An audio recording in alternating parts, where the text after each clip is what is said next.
Memetik kata-kata Perdana Menteri Datuk Seri Anwar Ibrahim bahawasanya beliau sangat menjaga kepentingan rakyat miskin dan sebagai ketua kerajaan beliau mahu membantu golongan itu. Dan dengan pengalaman Datuk Seri Anwar yang pernah memegang jawatan Menteri Keuangan suatu ketika dulu dan pengalaman berdepan krisis ekonomi pada 1990-an, dilihat mampu mencorakkan ekonomi Malaysia ke arah yang lebih baik dan dapat membantu rakyat miskin terutamanya dalam mendepani cabaran ekonomi global ketika ini. Untuk membincangkan lebih lanjut di talian Skype ketika ini, Profesor Madya Dr. Ahmad Razman Abdul Latif iaitu penganalisis ekonomi Putra Business School. Salam sejahtera. Assalamualaikum Prof. Waalaikumsalam warahmatullahi wabarakatuh. Baik, Prof, kita teruskan ya. Perdana Menteri yang juga Menteri Keuangan melantik beberapa pakar ekonomi sebagai penasihatnya dan tak akan ambil upah selain mengecikkan saiz kabinet. Apa pandangan Prof? Ya, kita lihat apa yang Perdana Menteri lakukan dari segi beberapa tindakan seperti mengecilkan saiz kabinet adalah antara janji beliau semasa pilihan raya dan tindakan beliau melantik pakar ekonomi bagi membantu fungsi sebagai Menteri Kewangan itu dilihat sebagai memastikan setiap inisiatif ataupun setiap strategi yang akan dilakukan untuk mengatasi isu kos sara hidup rakyat sebagai contoh akan dapat dilaksanakan tanpa berlakunya sesuatu yang kata tidak dijangka ataupun tidak difikirkan kesan dan akibatnya. Kerana kita tahu dengan kuasa sebagai Perdana Menteri, kuasa sebagai Menteri Kewangan, sesuatu pelan ataupun tindakan ataupun apa saja peraturan yang mahu dilaksanakan akan memberi impak yang besar bukan sahaja kepada golongan tertentu malahan kepada negara secara keseluruhan. Oleh itu dengan melantik beberapa pakar ekonomi sebagai penasihat itu adalah satu bentuk orang kata check and balance supaya tidak ada yang terlepas pandang dan impak yang diharapkan itu memang betul-betul memberi kesan yang positif kepada semua. Baik, tadi Prof ada sebut tentang mengurangkan kos sara hidup. Jadi langkah awal yang dilakukan Datuk Seri Anwar ialah mengarahkan Majlis Tindakan Sara Hidup Negara (NECOL) untuk menelusuri tengok balik implikasi subsidi dalam tempoh 2 minggu. Pendapat Prof?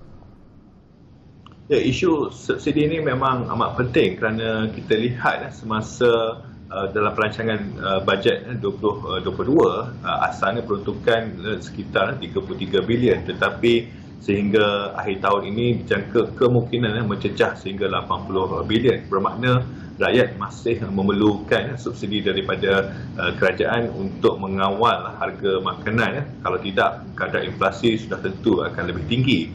Dan ini haruslah perlu ada kesinambungan bukan sahaja hingga akhir tahun ini, malahan hingga tahun hadapan.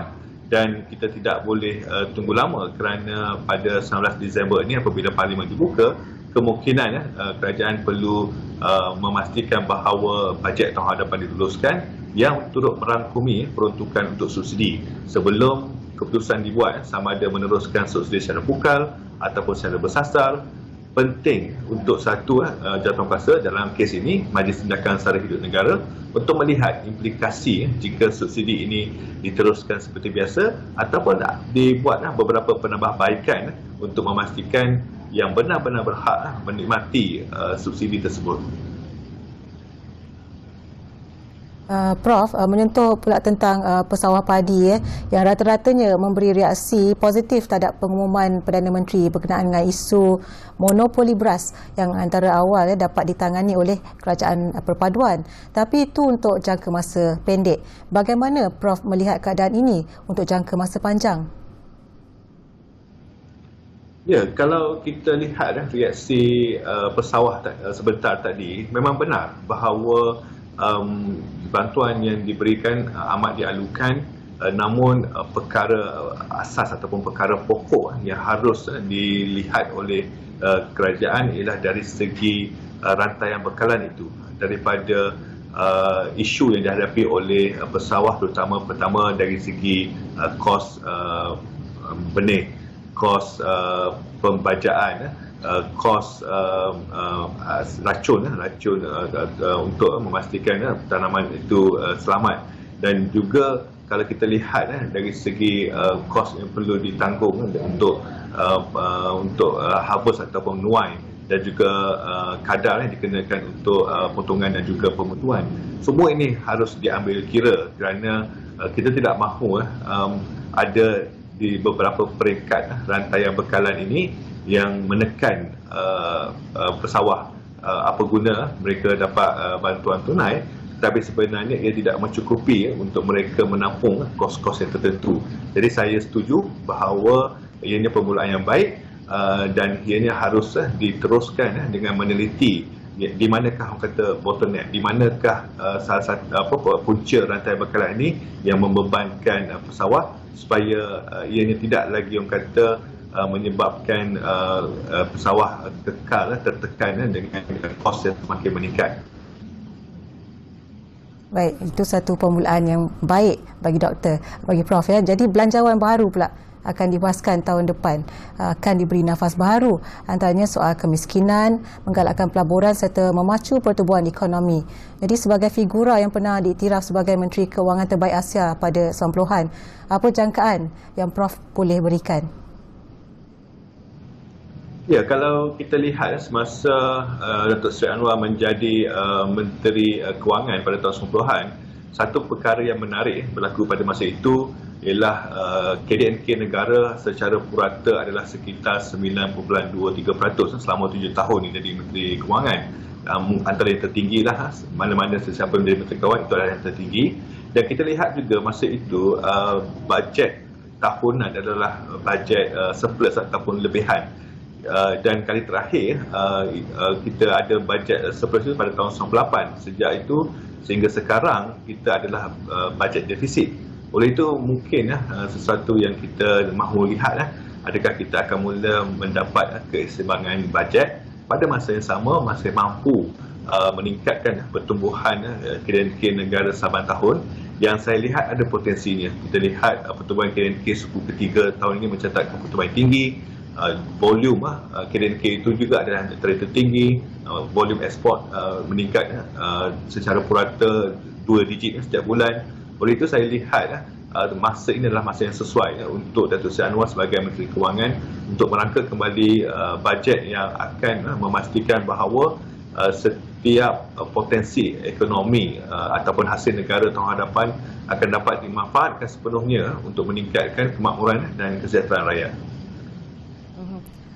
Okey, Prof, gabungan antara Datuk Seri Anwar sebagai Menteri Kewangan dan juga Menteri Ekonomi Rafizi Ramli yang sebelum ni kita kenal pakar dalam membaca data dan menentukan formula ekonomi dan diharap menjadikan ekonomi Malaysia melangkah ke satu tahap yang lebih baik. Baru-baru ini juga Menteri Ekonomi ada menyatakan agar kita mahu Malaysia keluar daripada perangkap negara berpendapatan sederhana. Pandangan Prof? Ya, menarik juga sebab kalau kita lihat semasa Datuk Seri Anwar pertama kali dilantik menjadi Menteri Kewangan, semasa itu umur dia 44 tahun. Dan sekarang Rafizi berumur 45. Jadi sama, hampir sama umur ketika mula menerajui kementerian yang amat penting ini. Dan kita lihat memang Rafizi dia selain merupakan seorang yang ahli yang pernah berkhidmat dalam bidang korporat yang amat pakar dalam analisis data dan juga dapat mengadaptasi dengan teknologi semasa, maka ini adalah satu gandengan yang baik kerana dengan pengalaman luas oleh Datuk Seri Anwar Ibrahim serta hubungan baik dengan banyak pemimpin dunia dan dibantu oleh Rafizi yang boleh melihat sesuatu di luar kotak. Kalau kita lihat dengan menggunakan teknologi, maka ini akan memberi pertama persepsi yang positif, memberi keyakinan kepada pelabur. Kita lihat reaksi pemimpin dunia, kita lihat sentimen pasaran, kita lihat dari segi ringgit yang makin mengukuh dengan US dollar. Semua ini memberi petanda yang positif bahawa ekonomi Malaysia memang boleh melangkah ke satu tahap yang lebih baik pada tahun hadapan. Baik, terima kasih banyak kepada Profesor Madya Dr. Ahmad Razman Abdul Latif, Penganalisis Ekonomi Putra Business School untuk perincian, pandangan dan input daripada Prof sebentar tadi. Sama-sama.